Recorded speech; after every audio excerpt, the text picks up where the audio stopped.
Last time, I got the basics working and started building the game. So this time, I expanded the world, added new obstacles and a dinosaur. The first thing I needed was more cacti. So I watched a tutorial on how to make a tree in Blender, which works pretty well for cacti too. I grouped a few together to create obstacles where you need to move around them, and turn them into my first proper obstacle.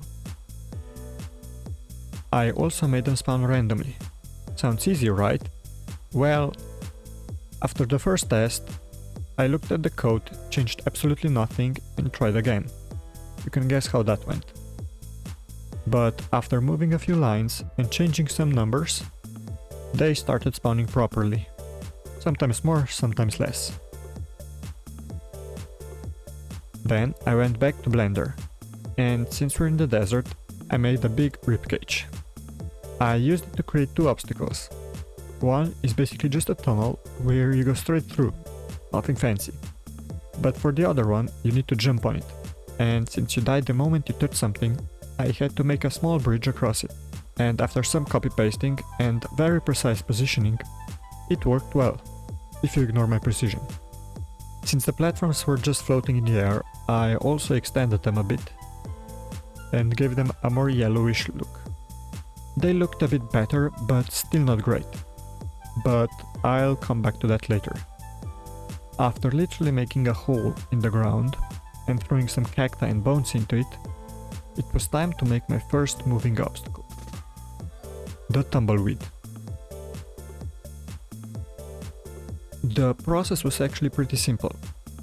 I just reused the steps for the tree and colored it a darker brown.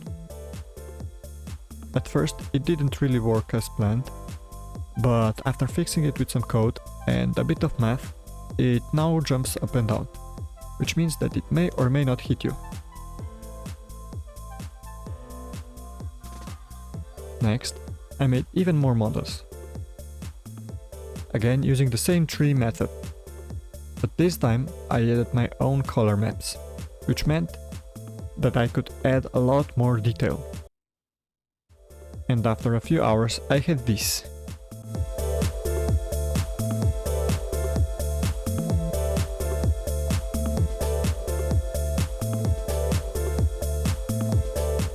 I mostly use them to replace some older ones and add more decoration.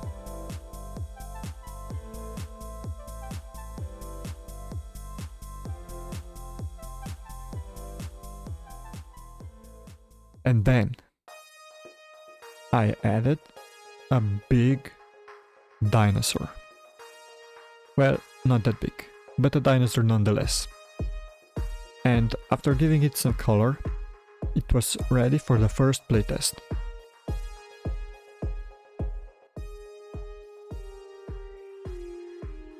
And no, there weren't any major bugs, just some poor obstacle placement.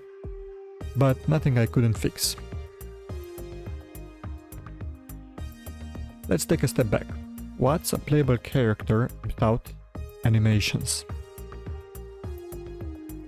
I know, it's not the best, but I don't really know how all of this works yet. But I think it's good enough for now. Oh yeah, I also added some random cacti off the path, just to make the world feel a bit more alive.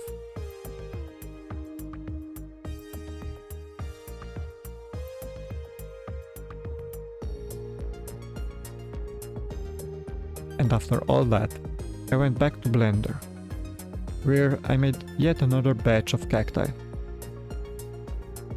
which meant making even more color maps, and with that even more dots.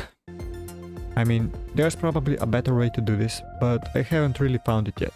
And yes, I know one of them looks like a sea sponge, and yes, I still used it.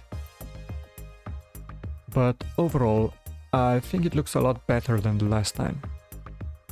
This time I focused more on visuals than gameplay, but don't worry, I've already started working on a much bigger update. So yeah, if you want to see how this grows, feel free to subscribe, and you can also join the Discord server where I'll be posting more updates on the game.